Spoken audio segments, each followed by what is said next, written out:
秋天到了，大家都在享受这个丰收的喜悦，但是呢，任何人也回避不了一个问题，可能也是一个烦恼，那就是收获以后留下大量的该岗，差不多收1公斤果实，可能得留下5公斤以上的该岗。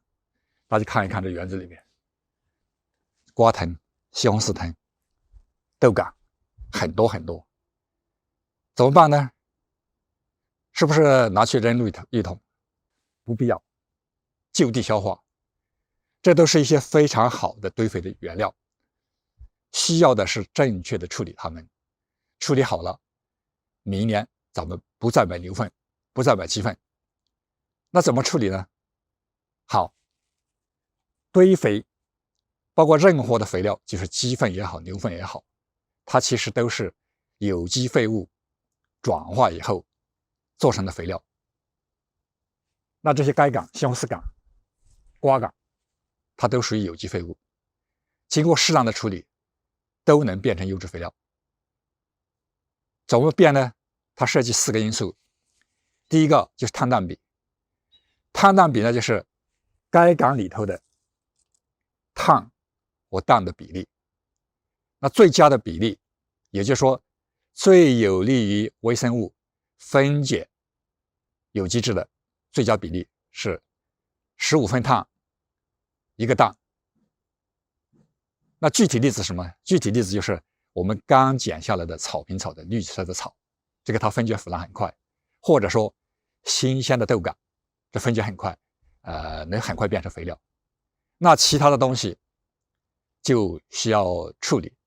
通常来讲，所谓的干料或者货色材料，那就是我们这些该杆，这些变枯的瓜杆，这西红柿杆就是干料，它的含碳量过高，那碳的话，碳氮比的话30到40比1分氮，那这就是氮不足。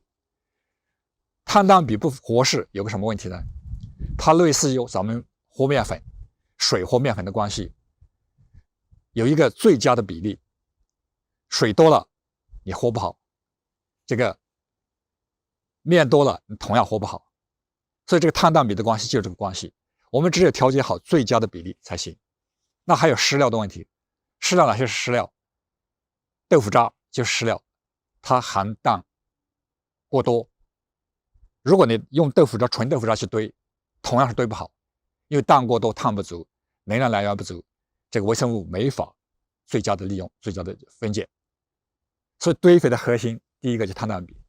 那还有第二个是堆量的问题。什么意思呢？这堆量就说咱们在这里堆这么一堆有机质，微生物在里面活动，它需要一个积累热量的问题。它最佳的温度是在50度到80度之间。那这个温度也刚好是能杀死残留在有机质里面的病菌和杂草种子虫卵的一个很好的温度。如果你只是一个小桶5加仑的小桶去堆肥，那这个温度积累不起来，达不到这个温度，那就不仅堆肥的速度慢，而且的话堆出来的效果不好，那就有一个堆量的问题。通常的话，我的经验就是至少得1个立方米以上。我在做这个的时候就是刻意的，这个差不多能有2个立方吧。咱们该杆放进去以后，它有一定的量，它微生物活动释放出的热量能够积累，能够达到理想的温度。那第3一个就是水分的问题。那水分的话，像现在咱们这个西红柿藤，这个没问题，这个还绿色的，它水分含量最后的含量达到70%、80%，这个时候非常有利它的活动。通常的话不需要刻意去浇水，过潮分解不好，过干也不行。那过干的情况是什么呢？比如说再过1个月，那些枯枝落叶它就过干，含氮量不够，那就得往里面填氮。最后一个就是 pH 值的问题。pH 值的话，我们这个有机质发酵分解以后，它会产生大量的有机酸，往往这个 pH 值的话，它是在4到4.5这个样子。那过一段时间后，同样抑制了这个微生物的活动，不利于它的活动。我们必须通过适当的处理，把 pH 值调到6.5到7.5之间，就是保持一个近似中性。这样的话，它的微生物活动才最佳，那好，咱们通过调节碳氮比，调节这个 pH 值，让它发酵最好。很多人会问，那这个堆肥需不需要打碎？需不需要添加烟幕菌？我的答复是，咱们做推广越简单越好，因为前提是这样，如果你碳氮比不合适，你 pH 值不合适，你打得多碎也不行，你再加什么菌都不行。那反过来，适当打碎可以的，碎到什么程度？那我们这个坑里面丢得进去，方便处理就行了。好，1尺左右，这样能放进去就好了。那怎么来调节呢？碳氮比的调节，如果说干料过多，该缸里面你可以加进鸡粪或者豆渣什么的，但是呢，通常没有那么便利。那咱们现在用2个东西来调节它的碳氮比。这一个是一个典型的氮化肥，它含有40%的氮，含有5%的钾。这个用来调碳氮比是最好的，它补充了一部分钾。那磷的话，里头的磷的话，咱们不担心，因为磷的成分是被锁住在这个有机质里边了。这个该缸不缺磷，咱们需要的是调节它的氮，适当增加氮含量。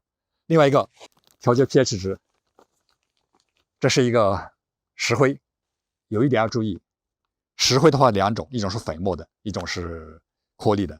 粉末的不好操作，这颗粒的方便使用。同时的话，千万不要把建筑用的石灰拿来当这个用，它这个功能不一样的。咱们打开看看，它就这个样子。那氮肥，咱们打开看。好，现在咱们先不弄它，咱们先来看这个。我说了，剪碎的情况，那就是1尺长。好，咱们先把它投进去。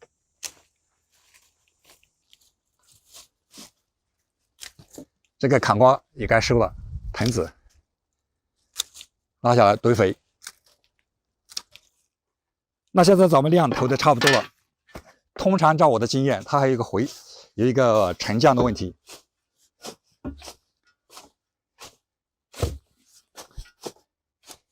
堆差不多到1米多这个量以后，咱们往里头添这个石灰，那添多少？大概3%的左右的比例。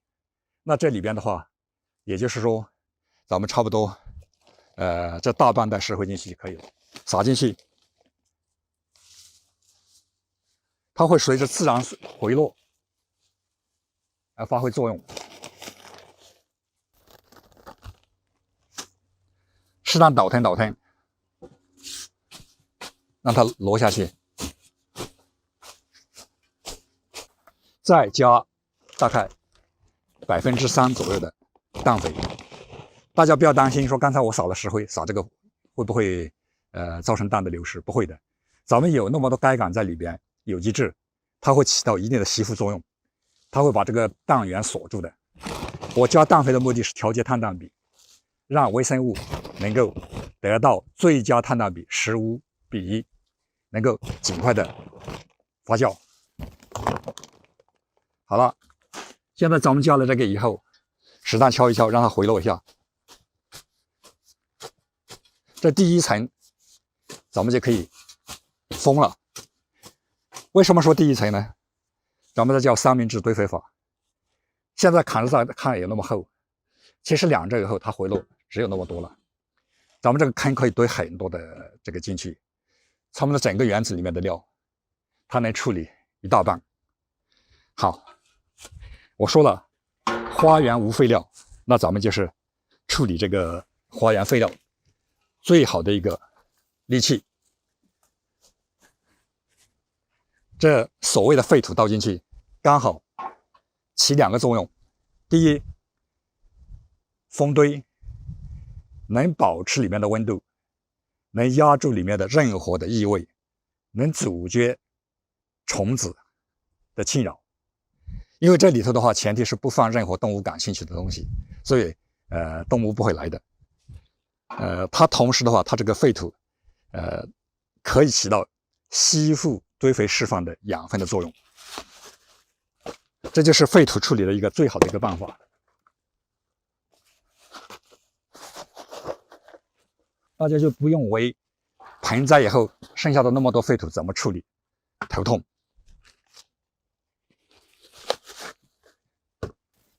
当然要说明一点，按照我的方法，我明年还不用这个堆肥，我明年在上边堆大概30公分、40公分的土以后，我还种东西，后年才打开用下边的肥料，保证这个堆肥彻底的熟化。好，咱们封堆了。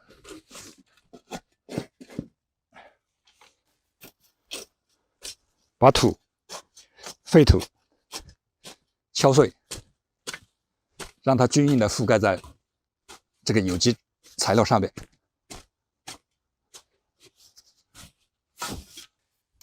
咱们再把这个塑料布盖一下，让它的热量尽量不损失。